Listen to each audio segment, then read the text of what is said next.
Hey guys, welcome back. Just throwing a video together here because a lot of the questions we get are very common when people or businesses call us and talk about, what type of AED machine, number one, can we afford within our budget? Number two, do you think would be a good fit for our organization? Now, this question is so loaded that it's going to vary from industry to industry, place to place. A lot of things go into AED machines in terms of their features and functions, and that are going to be different and maybe more appropriate from setting to setting, really depending on, kind of what your setting is and what type of work that it is you do. So, for example, one feature of AED machines is the IP rating. So the IP rating is a rating that AED machines give, just similar to like a cell phone, like an iPhone or an Android, right? They have IP ratings as well. And that means, how much moisture and dust and debris can the AED machine withstand and still function. So obviously the higher the IP rating, the better or more durable the device is.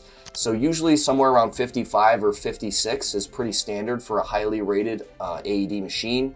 So with that said, if I'm trying to work with a client or an individual or a group that does aquatics, or they're near water, or it's a humidified area, probably really want to have inside of a white box on the wall, just to further secure it, a highly IP rated device. The second is, do you need pediatric capability? Do you have anybody in your setting under 8 years old or less than 55 pounds?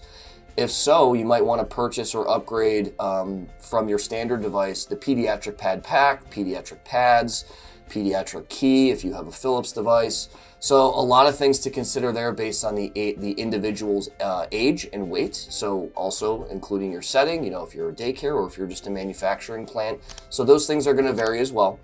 Some of them are semi-automatic, some of them are fully automatic. So in other words, semi-automatic means that the device itself does have a shock button that once you attach the pads and turn the device on and follow the prompts, you're going to have to push the shock button to deliver the shock manually.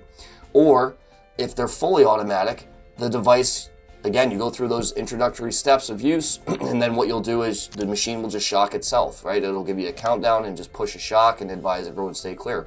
So that's another feature you might want to consider.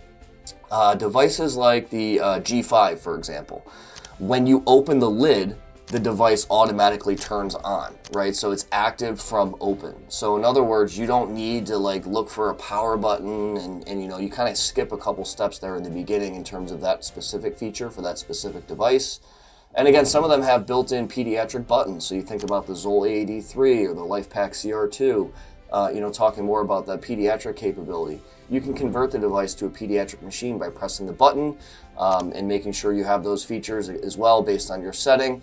So again, when it comes to, what type of AED machine should we get or would be a best fit for us, we always have a 5-step sequence of questions that we ask in order to give the best advice and recommendation for different organizations on, what would be a good fit for them.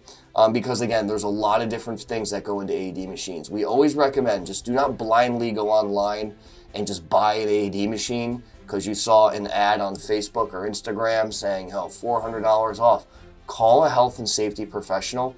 Ask these types of questions about what would be a good fit, and maybe they can help you out and even give you a better deal, or at least you have more of a background of information now that you can go on in an educational framework to actually make an informed decision and purchase a device that is a good fit for you, because there's not a one-size-fits-all when it comes to AED machines and purchasing. It's really going to be industry-specific and what it is specifically that you do as a company, business, or organization. So if there's anything we can do to support that, feel free to follow along, click the links below, give us a call, shoot us an email. Happy to help you through that process, and hopefully you guys enjoyed the video today. Thanks.